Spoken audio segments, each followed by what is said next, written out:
Hello. All right. Well, before we get started, I just had one readout that I wanted to do at the top. The Secretary spoke with President Karzai last night and again this morning. Just to reiterate, in January, President Karzai and President Obama jointly called on the government of Qatar to facilitate an office in Doha for the purposes of negotiations between the Afghan High Peace Council and the authorized representatives of the Taliban.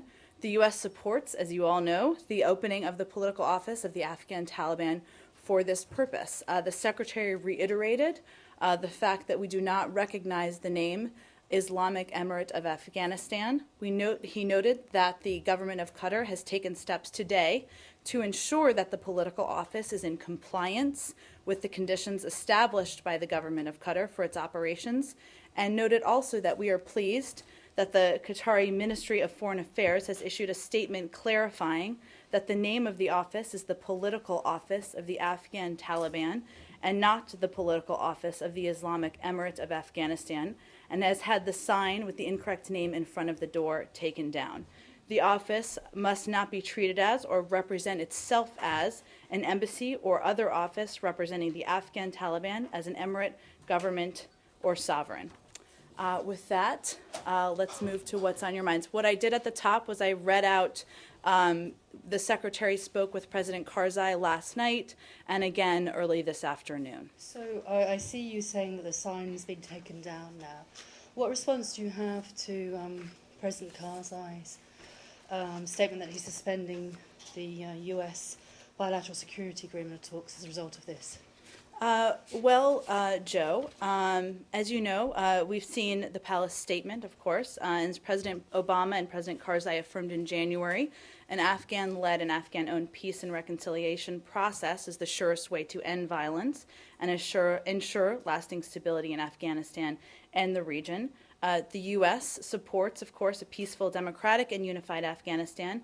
We remain committed to peace and reconciliation and remain prepared to negotiate with Afghanistan to conclude a BSA that supports our shared objectives. So we remain committed to the process. Again, the update I provided at the front end were several conversations he had with President Karzai, and we continue to work to coordinate and work with Afghanistan on all of these issues. But despite those conversations, do the talks remain suspended by the Afghan government? Well, I would refer you to the Afghan government. They put out the statement, of course, saying they were suspended, but we remain committed to continuing these negotiations and open to discussing, and are hopeful that we will be able to do that. So how do you respond to criticism from people who are long-time observers of the situation in Afghanistan, that the whole rollout of this very important announcement that the talks are going to start between the US and Taliban as being mishandled by the State Department and this administration, because it just immediately got President Karzai's backup? Joe, I would point you to what the president said this morning or this afternoon in Germany, which is that we always knew that there would be bumps in the road. This is a case where there have been decades of strife. They are at war and continue to be at war. Clearly, this is challenging. But diplomacy is hard, and we remain focused on it. Obviously, as evidence of that are the Secretary's calls, the statements the President has made, and our continued commitment to moving towards a political reconciliation.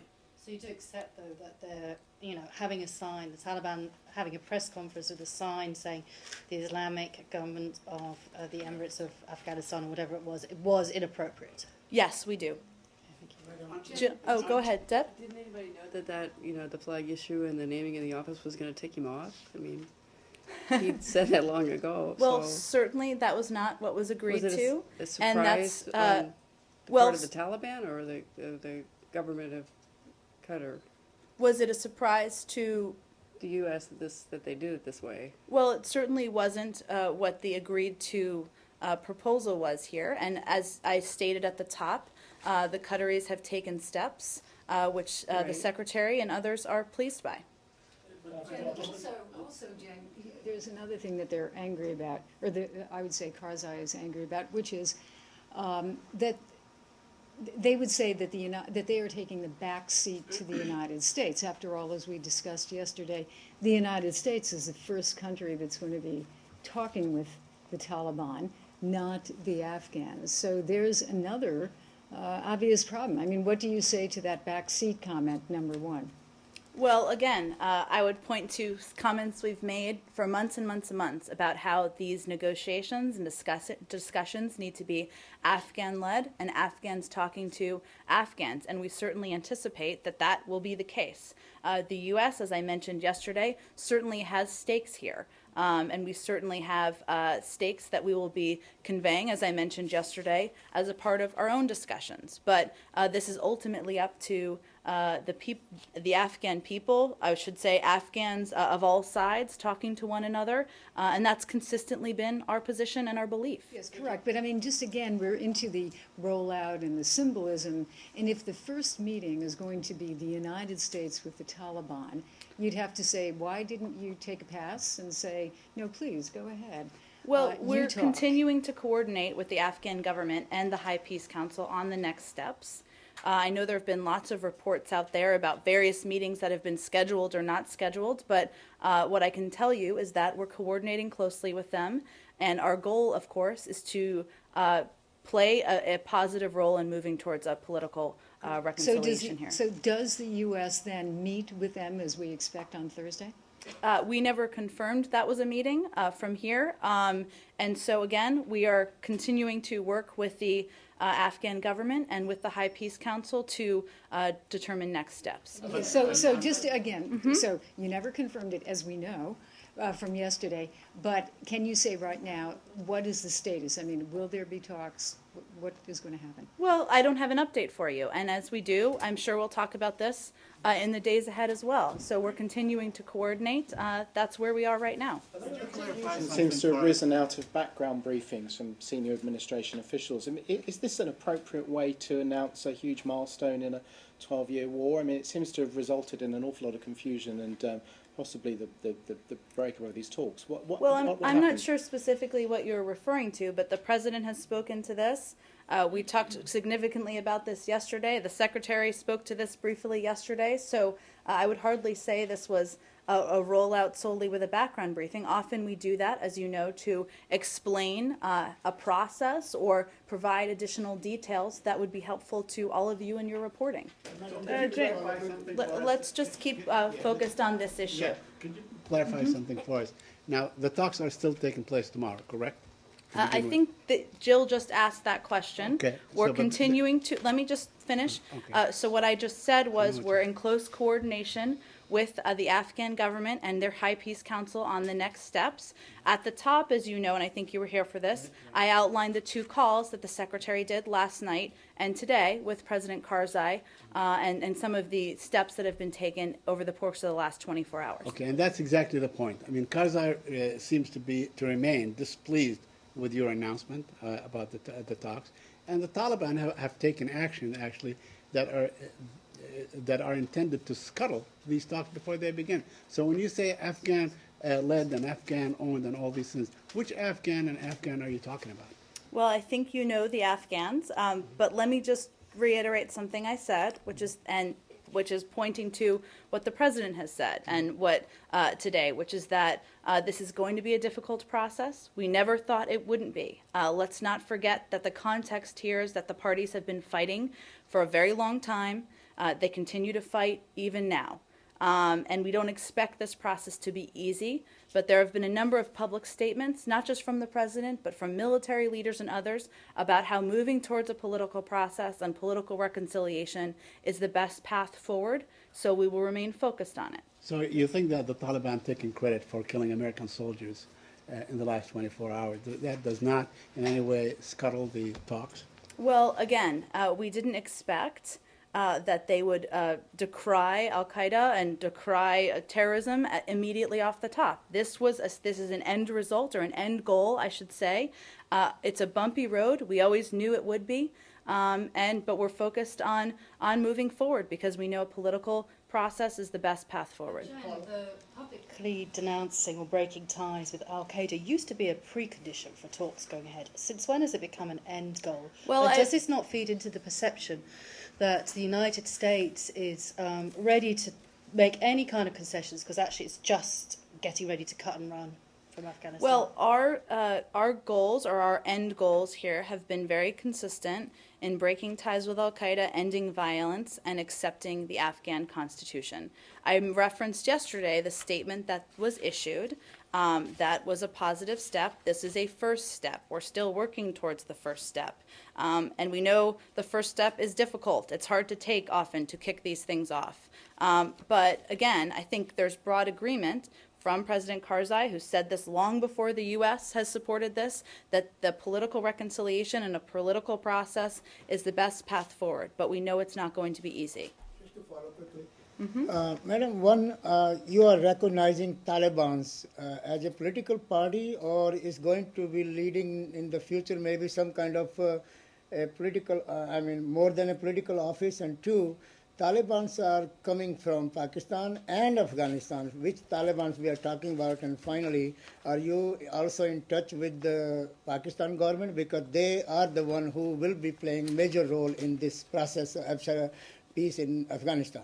Well, I mentioned yesterday how we were pleased with the support by the government of Pakistan, but it's up to the Afghans to determine next steps forward. In terms of what role they'll play, this is the whole point with the naming of the office, that this is a political office for the purpose of moving forward on a political reconciliation. Is this going to be just a political office or some kind of consulate or embassy in the future for Taliban? Well, that I would point you back to the statement I made in the beginning about what the purpose of the office is and what the Secretary reiterated on his phone calls. Finally, one more quickly. Are you also in touch, because this is a very major steps that U.S. or international community has taken, and I understand that you have spoken with the President Karzai and he must be agreeing what you are talking about. Are you also in touch with the Indian government, because they are also playing a major role there in reconstruction of Afghanistan, and this will affect the entire region? Well, we're in regular contact with the government of India, as you know, because we just announced it. The Secretary will be traveling to India next week, and I'm sure there'll be a range of topics that will be discussed as part of that visit. Thank you. Go ahead, listen. Just on our wire is two Afghan officials saying that the U.S. has given Afghanistan written assurance that the new Taliban office in Qatar does not constitute political recognition. Can you confirm that this was a written assurance? I'm not sure what the written assurance would be in reference to, although I believe I just stated that in terms of what was discussed on the call. With President I'm sorry, I missed the Karzai. top. So.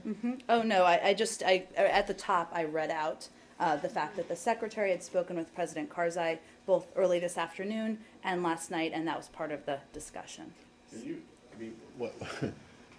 Apparently the conversation last night didn't go very well, did it? I mean, because it was after that phone call that Karzai announced that he was breaking off the bilateral security talks, correct?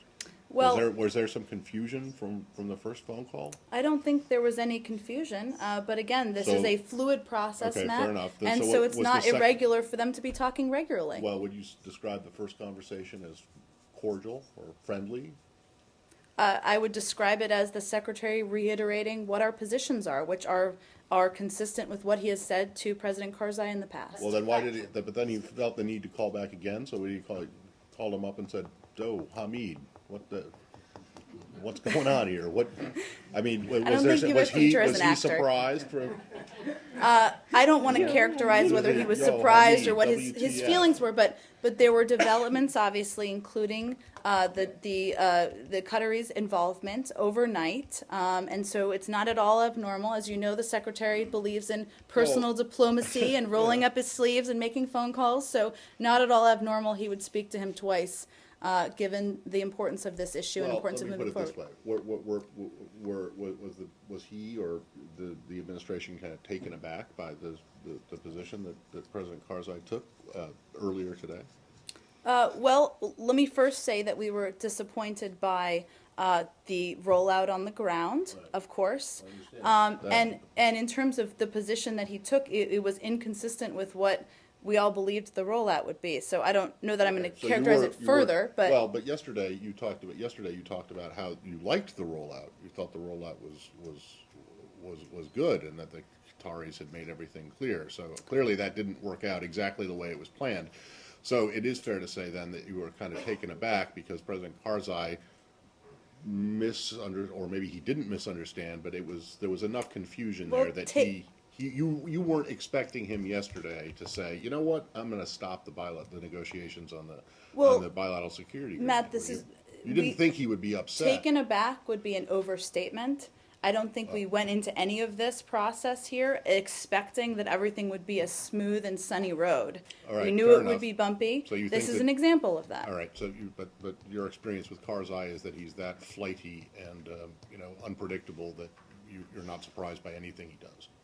That's not what I was talking about was the announcement and the rollout of the office, Matt. So Okay. that's what I was So you referring think to. the problem here was the mishandling of the way the office was rolled out? That's what your position is? Well, again, I think that where we are now No, is that no, I don't want to know where you're at. The problem what led President Karzai to doing what he did and saying what he said was that was because the rollout wasn't handled appropriately, not because of any greater problem that he might have with the entire idea of negotiations. I'm not and the going to process. attribute what his thinking was or what his reasons were, but let me just point you to the fact that he has supported reconciliation long before the U.S. has, as you know, and he knows and believes this is the positive path Is it forward. your understanding now, after the second phone call with the Secretary, that he is now okay, that he's been mollified, that his concerns have been addressed, and that negotiations on the security accord will continue, or are you not at that point yet? I don't want to characterize his view or how he feels. I just wanted to read out what we had done and why we feel it's important. And then my last bit on this, I think you were asked about Dobbins' travel. Is he I'm not asking about the meeting date in particular, but is he still planning to go to those three places that you said he was going to yesterday? He's still in Washington now. So he didn't leave yesterday. He did not, and we're still in discussions with the Afghan government about the appropriate next steps. So I don't have any updates on if and when he'll travel. But does really, if and when? I mean, yesterday it was pretty solid. It seemed pretty. You seemed pretty confident that he was leaving yesterday, and that without giving a date for a meeting with the Taliban, that he was going to go to these three places. That is now up in the air. Well, again, what we're determining is what is the best next step. So based on what the best next step is, we'll determine his travel. He's got his passport. He's ready to go. I would hope so. Okay, and then the Secretary is also going to Doha, per your announcement. Is he going to have any discussions related with, I mean, I don't expect that he would meet with the Taliban himself, but would he talk with the Qataris about this, or maybe Afghans who happen to be in Doha? Well, as you saw from our announcement, the purpose of the trip is both to talk about bilateral issues, of course, which this is often one that is discussed, but also there's a meeting of the London 11 in Doha, which is a big part of the reason why we'll be going there. So in other words, you would say it's mainly Syria and not so much Afghanistan. Well, and just that there are certainly a range of issues, including this, we expect will be discussed, but that's a big part of our purpose of the trip. And just to put a fine point on it, the Secretary is not going to be meeting with any Taliban in Doha at this office, or visiting this political office, or cutting a ribbon or anything like that. He's Not that gonna is be doing planned, that. Matt, no. So was Special Representative Dobbins' travel postponed as a result of what happened overnight with the office and, Well, obviously our focus is on what the next best steps are. And I know I've said this a few times, but it's very applicable here. We knew that this would be a bumpy road and a bumpy process. That's exactly what it is. And so, when it's appropriate for him to travel, I'm sure he will travel. I just don't have an update on that at this point. Yeah, I understand that. I'm just wondering why yesterday there was an announcement made from the podium that he would be travelling to places where he would be going, and then suddenly today he's still here. What happened in the intervening period? Well, that clearly stopped we've that talked traffic? about some of what's happened in the intervening So period. that did impact his visit. Certainly. It was a result of that. Did you expect the road to be this bumpy this soon? I mean, it's literally, you pulled out of the garage and you hit a major pothole instantly. Matt, all you need is a Jeep and you can drive right through. It's that all famous fine. rear view mirror. So you're comparing the American foreign policy and No, administration is I a was Jeep. just having Let's a little hope it's fun not- with you. Let's hope it's not one of the ones that's just been recalled. Can I just ask one real easy question? Sure. An easy question. Oh, I'm excited. During the Secretary's phone calls with President Mm-hmm. Karzai, did he encourage Karzai to indeed send representatives from the High Peace Council to the meetings that were announced? Well, he clearly conveyed that the political process is the best process forward. Obviously, we know what the steps are, but in terms of specific, asks, it was more a broad conversation about what's happened and where we need to go moving forward. He didn't say, come on, Mr. President, please send your High Peace Council guys as planned? Well, I think the Secretary understands that, this is something that we have to continue to work on. The President knows what steps need to be taken, so it's not really a secret on either side how they need to move the ball forward. Kim? I missed the very top, so forgive me if you've already answered that in some form or another, but I'm struggling to understand exactly what went wrong. Did you fail to coordinate closely with President Karzai with the details before making this announcement? Was there a general understanding about the fact that this announcement would be made, but the details were not discussed, or is he changing the goalposts? Well, I would dispute that anything went wrong. This is a process which has been long coming, one that we've been long focused on moving forward, as you know, because the President and the Secretary have spoken about this a number of times. What I did at the top was read out that that the Secretary had spoken and reiterated our agreement that we don't recognize the name Islamic Emirate of Afghanistan, which, as you know, was what was displayed as the office was announced. And as you know, the Qataris have also taken steps to change the banner and change other pieces of how this is displayed. So I would refer you to President Karzai and his statements, and what he has said are his concerns here. But he has also stated in the past his broad support for a reconciliation process, which we also support. And that's where we're going to be focused on moving forward. Just to follow up, did you coordinate and discuss the details of the announcement with President Karzai before making the decision to go forward Obviously, with these there have talks? been a lot of conversations. And I said also at the beginning that we were disappointed by how the office was opened, including all of the details that I just mentioned. Did you say the Qataris were wrong? Did something wrong? Again, these are issues about how the office was opened by the Taliban. We've been in close contact with the Qataris. I don't think I need to define it that way. There have been adjustments made, and I'll leave it at that. Jen, can I just wait? I just need to ask. I don't understand your logic. In your answer to Kim, you said, "I dispute that anything went wrong." How are you able to say that? Well, Matt, what I meant. You mean that everything went just fine, and that you wanted Karzai to break off the talks Well, and say he wasn't going to attend? I've already wasn't said, gonna- which I think Kim and some others missed, including you, at the top, that we were disappointed by Yes. how the office was opened. Right. That the Secretary had spoken with President Karzai and reiterated our support for and our opposition to the naming. So there are certain things that clearly did not go Wrong. as planned. But again, the larger point here is that this is a process we knew would be challenging. There have been challenges. We've been talking about them, but we're ready to move forward. Can you clarify, madam? Mm-hmm. Afghan ministry folks in Kabul are saying that it's their understanding that there are sort of two diplomatic missions that are decoupled here. One is that the Americans can talk about Americans who've been kidnapped and the recovery of them, and then the other one is peace talks, and that when it comes to peace talks, Afghans have to be present.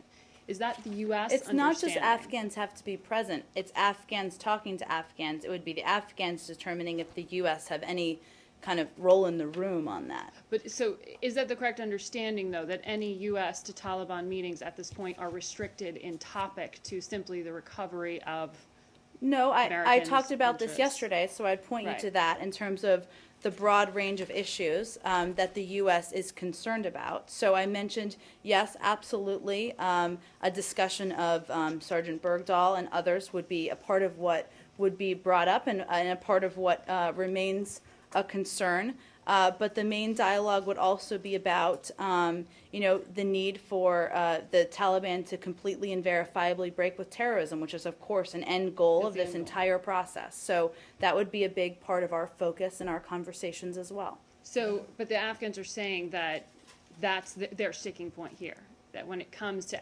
anything more than just pure U.S. interests, that they're not supportive of this process, period. That whom? The Taliban or The Afghan government and the Afghan ministry is saying that right now. Well, President Karzai has said many times that this is the preferred process, even before, or the ideal process, a political process, moving toward reconciliation, even before the U.S. supported the process.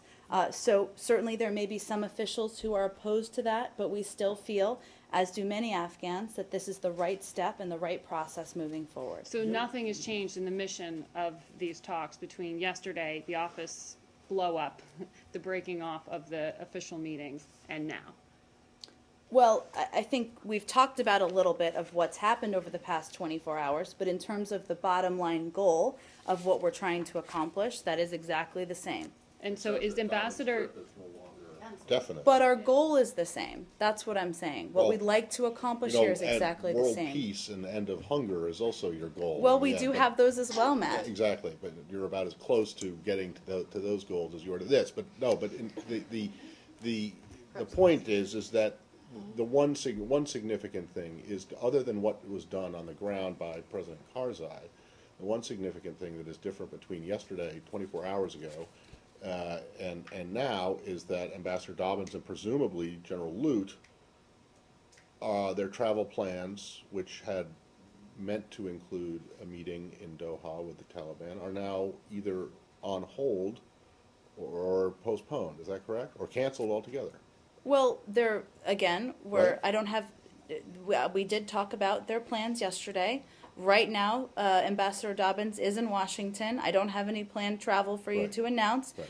What I heard Margaret's question, and clarify for me if this is not what you were asking, what I was answering was what our end goal is here, what we're trying to accomplish here. Not the end goal, the mission, the premise for the conversation. The Afghans are saying the premise for the conversation between the American and the Taliban they're cool with if it's just about American interests. Anything that involves Afghan to Afghan peace, they need to be part of. And Well, they're not again, okay when we with talked about this a lot separation of yesterday, that. so let me clarify some of the facts here. We've always thought and always said this would be Afghans talking to Afghans. The Afghans would determine if the U.S. would have a role here. But the But the the first U.S. meeting has is the US and separate. Taliban. The U.S. has a separate interests, our own stake and our own interests, which I just talked about, including them denouncing terrorism, including some of the issues with Sergeant Bergdahl as well, which we will discuss. But in terms of the reconciliation process, that is a process, Afghans between Afghans. That hasn't changed from yesterday to today to a month ago,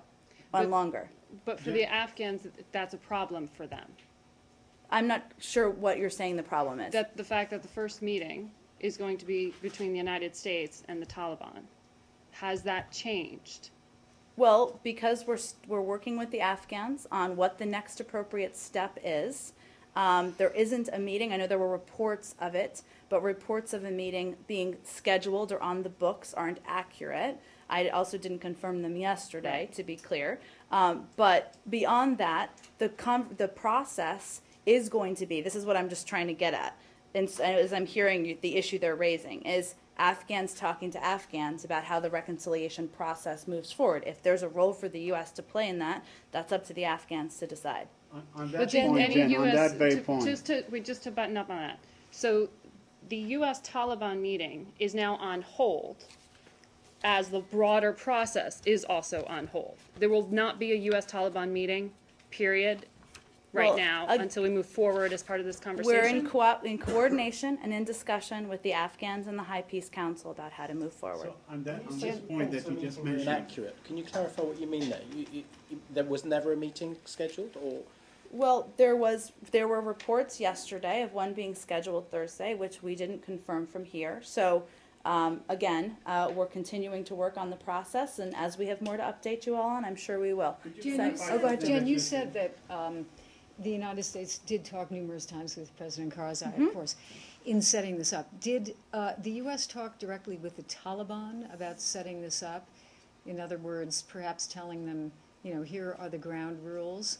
Was there anything like that? Well, our end goals here have been very clear, both publicly and privately. I'm not sure when the last conversation was on that. I'm happy to look into that, but there has been no secret about what we wanted to accomplish and what we felt the end goal should be here.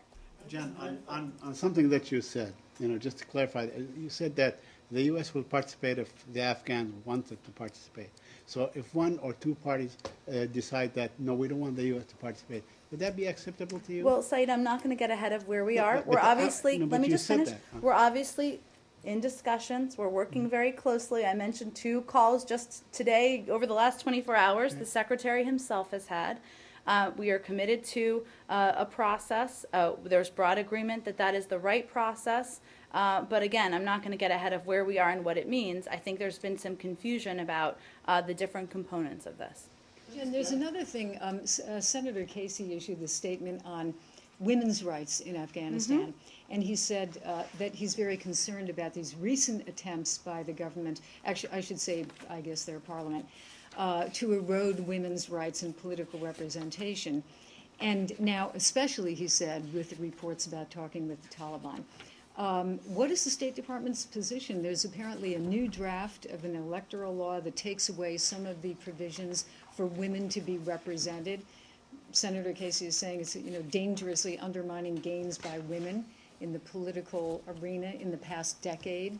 What does the U.S. think about that? Well, we share the concern. We're aware that the Parliament is considering its election legislation that will remove the requirement that 25% of provisional council seats be reserved for women.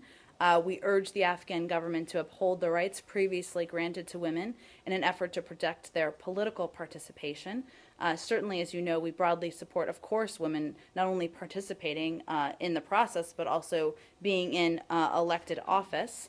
And this is a point that we have made to the Afghan government as well. To President Karzai? I'm not sure if it was part of the conversations over the last 24 hours, but certainly our position is known there. Jen, to clarify the disappointment that you mentioned, had you discussed this name before the meeting, before the announcement, the name which will appear in front of this office? Yes. And Taliban changed that name. Again, there was agreement about what the name of the office would be to indicate what the purpose of the office would be. And the Taliban changed that name later. I don't think I need to confirm that for you. Was there anything other than that that was disappointing about the ceremony? Or was that the main thing? I think that the photo op wasn't a problem clearly for you. What was clearly in the the rollout, Matt, on that end was disappointing. But I mean, specifically, was there anything other than the name about the rollout that was problematic for you guys, or that was disappointing? Well, I think you're familiar with what some of the components of this, again, we were hopeful that this would be moving things forward, but we are still committed to the process. What was the name that you agreed? It's the same one that I've stated a couple of times, which is the political office of the Afghan Taliban. And how soon do you hope to end this stalemate, and what should the Afghan government do in order to let this process move on? I'm sorry, can you repeat it just one more time? And how soon do you hope to end this stalemate in the process, and what should the Afghan government do to encourage this process to move on? Well, I think I've read out a couple of calls and indicated to you a couple of the steps that have been taken over the past 24 hours. And let me just reiterate here that we knew this would be challenging. The President said that just this morning. There would be bumps in the road. We were prepared for that. And so we're going to focus on moving forward. Well, again, the purpose of this whole process is to move towards a political reconciliation and not be representative of any particular government or body, but to move towards reconciling all the parties. So there's no particular diplomatic meaning to that word political office, other than just It's not a military office? Well, I think it was important to be clear on what the purpose of the office was. Can we change topics? Well, let's see if there's any. Could you just clarify quickly why this office in Qatar, not in Afghanistan? And second, finally, are you hoping that one day, someday, Taliban will be back in political power in Afghanistan? Well, you're getting a bit ahead of where we are, Goyal, but the goal here is to move this to Afghanistan. The government of Qatar, of course, offered to have this office there and have it under conditions that would help move this process forward, which was why it was a positive step. So go ahead, Joe. Sorry to belabor the point. No, it's okay. Who is responsible for building this particular bump in the road? I mean, clearly there must have been an agreement between yourselves, the Taliban, and Afghanistan to have this rollout yesterday. And as Matt said, you're not even out of the garage door yet. I mean, was it the Taliban that gleefully kind of seized on this opportunity to give itself some kind of diplomatic recognition and status which you hadn't agreed to? Or was it the United States that didn't set their terms clearly? Whose fault was it? I'm not going to place fault or blame. Again, this is a case where these circumstances and the conditions were clear. Obviously, the course of the last 12 hours, as we've talked about a bit, has been a bump in the road, but where our focus is now is moving forward. But I'm not going to place a blame or anything along those lines. The conditions were clear to whom exactly? To all parties involved. To three parties involved. I'm not sure which three parties. Well, I would talk about the United States, the Taliban, and Afghanistan. And Qatar. And Qatar, sorry, 4 parties. Yep. So all 4 parties had agreed to terms over the previous months. Correct. How it was supposed to happen. So somebody changed the conditions. Who was it? I'm not going to get into a blame game from here. I think our focus is on moving forward and what's productive to do just that. Sorry, outside of the blame game, did you make your terms clear enough? I mean, I yes. think that's... Saeed? Move on. The Secretary Streb? Oh, sure, go ahead. Secretary Streb? Yep. Yes, the portion that deals with the Palestinian and the Israeli portion of that. Is the Secretary taking some new ideas like on land sharing and perhaps the refugee issues and so on? Is he going to have meetings, trilateral meetings with the Israelis and the Palestinians all at the same time? Well, all I have to report on for you is what's been announced and put out in our trip announcement we just put out. Right. And I believe on there it outlines the fact that the Secretary will have meetings with Jordanian, Israeli, and Palestinian Authority officials. We're still working to set those up. Those were with a number of the officials he's had many meetings with to date. In terms of what will be discussed, as usual, I'm not going to predict or read that out for all of you. Now, will these meetings take place in Ramallah, in Amman, or Tel Aviv? Again, the meetings will take place in Amman and Jerusalem, which is outlined in our trip announcement. Your expectation at the moment, though, is these are all, just part of his question, they're all separate meetings. That's correct. There aren't correct. any group meetings. There are none scheduled. No. Again, these are meetings with a number of the officials he's met with before, and we're continuing to work on the schedule. He's not going to go to Ramallah? Is he not going to Ramallah or the West Bank at all? Well, I believe that the trip announcement makes very clear the meetings are in Amman and Jerusalem. Okay. You might want to say how he can meet with all three, Palestinians, Israelis, and Jordanians without going to the West Bank. Might you? Explain it. It is well known and a simple statement of fact that President Abbas has a home in Amman. I'm not going to outline specifics, but he'll be meeting with him there. Oh, go ahead, Joe. Another subject, Syria. There's a report that the Secretary was involved in a meeting that became rather heated with our military concerning Syria, and that the Secretary supports using some type of airstrikes to destroy the ability of the Syrians to launch planes that could deliver strikes with chemical weapons, etc. Did that conversation take place? Does the Secretary think that airstrikes would be a good idea? Well, let me first say, of course, I'm not going to read out discussions happening at the highest level in the government, but I can say broadly, and many of you have spent a great deal of time with the Secretary as well as the military official in question, and I can assure you that their style is to have a discussion and a productive debate about a range of issues. And in this case, as the President has said, and as the Secretary has said, the President asked his team, his national security team, to come up with a range of options for him. The Secretary has taken that and run with it, as have a number of other officials. And so they have had a discussion, and I expect they will continue to have a discussion about a range of issues. But I've seen some of those reports about the tone, which is very inaccurate, and can just assure you that the Secretary and all Department of Defense officials are here to give the President the best advice and debate out the pros and cons of every option. But was it a theoretical debate, or is he actually proposing a position? I'm not going to get into what options are discussed in a private meeting with high-level officials, but I think we've been pretty clear, even from here, even from the podium, that all options remain on the table, aside from military boots on the ground, so it should be no surprise that many, many options are being discussed in private meetings. So that only comes in the realm of possible scenarios, correct? Plausible scenarios. Well, again, there isn't a decision I have to announce for you at this point, but again, as we've said many times, all options remain on the table aside from military boots on the ground.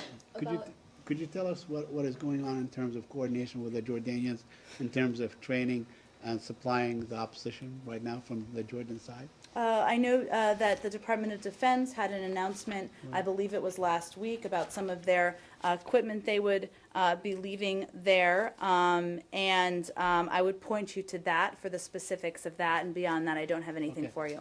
It is precisely that because the U.S. is leaving airplanes and some 2,400 Marines either off coast or on the ground and in Jordan. Is that what the kind of thing that, or the kind of type of equipment and so on that the Secretary might be talking about in terms of destroying Syrian air defenses? I appreciate your effort here, but I don't have anything for you on that. Again, about Asia, do you have any updates on the consultations and the trilateral meetings among the U.S., with Korea, and Japan? Glenn Davies? Yes. Sure. I have a little update for you, Matt. A little, right? Keep your expectations low, my friend. Don't worry, they're All right. really low. They talked about issues of mutual concern, right? I would like to answer the matching young lady's question here. So, Special Representative for North Korea Policy, Glenn Davies, had productive and in-depth bilateral meetings on North Korea with Japan Ministry of Foreign Affairs Director General for Asian and Oceanian Affairs, Sugiyama, and Republic of Korea Special Representative for Korean Peninsula Peace and Security Affairs, Cho Tae-young. Special Representative Davies and his South Korean and Japanese counterparts agreed to continue our very close coordination on North Korea and to deepen consultations with China and Russia. These discussions reflect the close cooperation among the United States, South Korea, and Japan, and reflect our common interest in ensuring regional peace and stability. And as you know, I'm sure there's also a trilateral meeting today, and as that concludes, we'll see if we have something more to say about that. Any conditions? Today. When do you expect it to be concluded? I'm not sure the exact time of day. What are the changes in terms of the approach to North Korea? Are there any changes? There's nothing to announce. Our position has been very consistent in that, and the purpose of these meetings was to closely coordinate on the continued pressure that we're pushing on North Korea. And as you know, the Secretary has spoken about this a number of times. It's important for regional allies and regional stakeholders to work with us on that, as they have been. Right. Have you reached any conclusions? Change. You mean the North Koreans still have to do something before right. They have to meet these conditions. Yep. So for talks with the North Koreans, they actually have to do something, but for talks with the Taliban, they don't have to do anything. Well, Matt, they did put out a statement, as we mentioned. This is moving towards a political process that we feel will move towards a positive end in Afghanistan. Our position on North Korea has been very clear. I was answering her question on whether there was a change in policy. Okay, it just strikes me as odd that a group that doesn't even exist as a government or as it gets a freer pass to have talks with the U.S. than a government that you know is a member of the United Nations. I don't really understand that, but I'll let it go for the moment. In your previous North Korea and North Korea government announced today that North Korea wants a six-party talk, and we're discussing about the denuclearization on the Korean Peninsula, and included on the U.S. Issue of the United States protect the nuclear umbrella to South Korea. In the meantime, North Korea will not give up their nuclear programs. It seems to like North Korea want to talk for the talk. What is your comment on that? Well, I'm not sure if this was a new call today or if this was from earlier this week, which I spoke to at the time, and just conveyed that we've long expressed our openness in coordination with our key partners, six-party talks partners. However, there are steps that North Korea needs to take, including credible denuclearization, abiding by their international obligations, and by the 2005 joint statement. And certainly we're not for talks for talks. Well, they have a new subject about the U.S. To protect nuclear umbrella to South Korea that they have a new issue right up. What did you think? I'm not sure I've seen that specifically, but again, our position hasn't changed.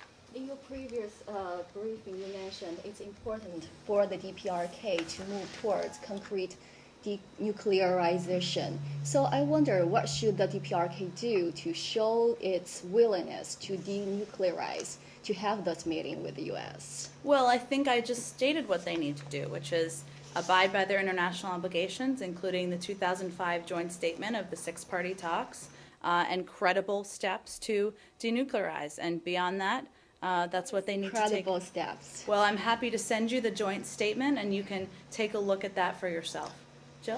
On the President's announcement today on nuclear cuts, has there been any reaction? I have not seen any yet, but any reaction? And also, since the State Department, Rose Gottmueller's office usually does this, is there any plan for, trip to Moscow, begin discussions, or are we still in the proposal stage? Well, as you mentioned, obviously this was the President proposing this today. I think many of you saw this, but he announced a proposal for pursuing a one-third reduction in deployed strategic nuclear weapons from the level established in the New START treaty. This is something that we've been in close contact with the Russians, with a number of our allies around the world on, and obviously talking to them and working together is a part of the process, but I don't have any updates on a trip or anything like that at this point in time. How long will it take this meeting, three-party talks meeting today? How long was the meeting? Well, it's still ongoing today, so I don't have any update on how long it has taken or will take. Okay. I have one. Today marks the first-year anniversary of Julian Assange's living inside the Ecuador embassy in London. Ecuadorian authorities have also said that they're not going to let him go unless there's any guarantee of safe passage to Ecuador. Could I have a comment on that, please? I'd have to just look into that more closely, Joe, and I'm happy to, and get you any comment that we have. When you do, could you actually find out if anyone in the U.S. government cares where Julian Assange actually is? I'm not sure that's part of the taken question process, but I'm happy to raise it. Because I reckon that if you don't get an answer, it will be because they say they don't care. I've got two very brief ones, Latin America, two on Venezuela and one on Honduras. On Venezuela, have we gotten anywhere since the meeting in Guatemala? Well, we're still working to schedule the next meeting. As you know, Assistant Secretary Roberta Jacobson will be a lead on that, but I don't have an update on the exact timing yet. All right, and then apparently there's a Venezuelan opposition leader in town right now. He's one of Capriles' top deputies. He's got meetings on the Hill. I'm just wondering if he's coming here at all, if you're aware of it. If you're not, I'll check on that for you and see. Do you know what this individual's name is? I do, but I don't have it with me here. Okay. And then on Honduras, you've seen this letter that the senators wrote, 21 senators wrote We to the have. Secretary yesterday. Do you have any response, reaction to it? Are these good ideas that they proposed? Are you willing to accept them, or do you think that they're unnecessary? Well, we have, of course, received the letter, and we share the concerns regarding human rights conditions in Honduras expressed by members of Congress. Encouraging respect for human rights and rule of law is one of our highest priorities, as you all know. We remain concerned about reports of abuses by members of Honduran police, and we urge the government of Honduras to investigate thoroughly all credible allegations. I believe part of this was referring to funding, if I'm correct, the letter. In the United States, part of this is an effort to improve and strengthen what is happening there on the ground, which is what the funding goes to, and we continue to support the government's efforts to reform and professionalize the Honduran National Police, which is an effort to kind of address a number of the concerns they raised that we agree with. Okay. And then, sorry, I had one more, and this will probably be extremely brief, but were you able to get any more information about on the questions that were asked yesterday about this deposition and the diplomatic security officials, or is that just all buttoned down because of? Well, again, it's an ongoing case, so I just wouldn't have any specific comment on it, given it's an ongoing case that the deposition was a part of. Pakistan? Now, Pakistan has, of course, a democratically elected Prime Minister, Mr. Nawaz Sharif. Recently, he had summoned some U.S. diplomats about protesting the drone attacks. What is the future of these drone attacks? Because since he's facing all these problems as his government go ahead with the more political and democratic process. Well, we've had an ongoing dialogue about this with the Prime Minister, as you know, and I'm surprised you didn't ask me about visiting Pakistan. That's what I thought your question was going to be. So I was going to follow, thank you. I was reading your mind. Secretary Kerry, for everybody, plans to travel to Pakistan as soon as his schedule permits. As he has consistently stated, he is eager to meet with the new civilian government, which just took office there. Given the range of bilateral issues of mutual importance to both us and Pakistan, including, of course, counterterrorism and coordination on that, it is very important to the Secretary that he have sufficient time in Pakistan when he travels there. And as all of you know, we combined 2 trips here, so we wanted to make some decisions that enabled him, at his request, to be able to spend a good amount of time on the ground. Can I just follow about this? So does that mean that the reason that he's not going on this trip is because he wasn't going to be able to spend as much time as he wanted to? Correct. But all right, so the Pakistanis weren't making it up last week when they announced that he was coming. He had planned to go, but the way his schedule ended up, he wouldn't have been able to spend as much time as he wanted to. That's right. If he had gone on this trip. That's right. And he explained this in his phone call with Prime Minister Sharif the other day. It's likely they did discuss this. I am not totally positive, but it's likely they did discuss it, and we're working out a time to go visit. So there's no snub to Pakistan? Absolutely not. The Secretary is ready to go. He wants to go. We're working on scheduling a time to go. Can you confirm for us that during his visit to India, Secretary Kerry would be talking about the regional issues, including Pakistan-India relations? Well, I believe in our trip announcement, we talked about how he'll be giving a speech broadly on regional issues. That's still being written, and as you know, there are a range of issues that are of great importance to the government of India, to the people of India, including energy and innovation, and I'm certain that will be a part of what he discusses during his time there. Just a couple of things. You know, since the inception of the new Pakistani government, the Prime Minister has expressed his willingness to improve relations with India. But in between that time and now, 2 events have taken place. One was the Indian jets violated the Pakistani airspace, which were turned back by the Pakistani jets. And then today there has been firing going across the line of control in Kashmir, and one Kashmiri girl, 10-year-old, she has been killed. Where do you stand on encouraging India and Pakistan to resolve their disputes, especially Well, Kashmir? as always, we encourage cooperation and consultation and discussion between the government of India and the government of Pakistan. Our position has not changed on Kashmir, as you know. Well, I'll just tell you it hasn't changed. And those discussions are up to the governments of India and Pakistan. As far as this trip is concerned, Madam, Bangladesh, they need U.S. help. So how Secretary is going to take about this ongoing problem in Bangladesh as far as economically and those trade and U.S. companies' problems? Well, this is an issue we've talked about in the briefing room before, but I can assure you that our team has been very focused on. As you know, Undersecretary Sherman was just there a couple of weeks ago. Assistant Secretary Bob Blake and others remain in close contact with the government. We're very focused on working with them on issues ranging from the economy to working conditions and how we can improve those. Finally, could I? Oh, I did. Uh-oh. Undersecretary Wendy Sherman. Thank you, Matt. Could I have a quick question on this tip, which Secretary is going to have an announcement on this trafficking in persons?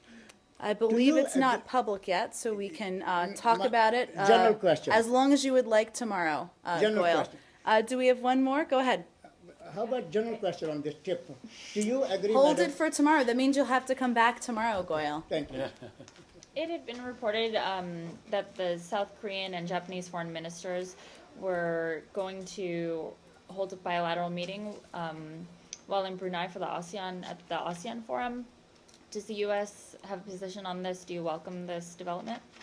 I don't have any updates on even our bilateral schedule, so I certainly couldn't independently confirm that for you. As is evidenced by our own meetings today and the trilateral meeting we're having today, of course we support close cooperation. Thanks, everyone.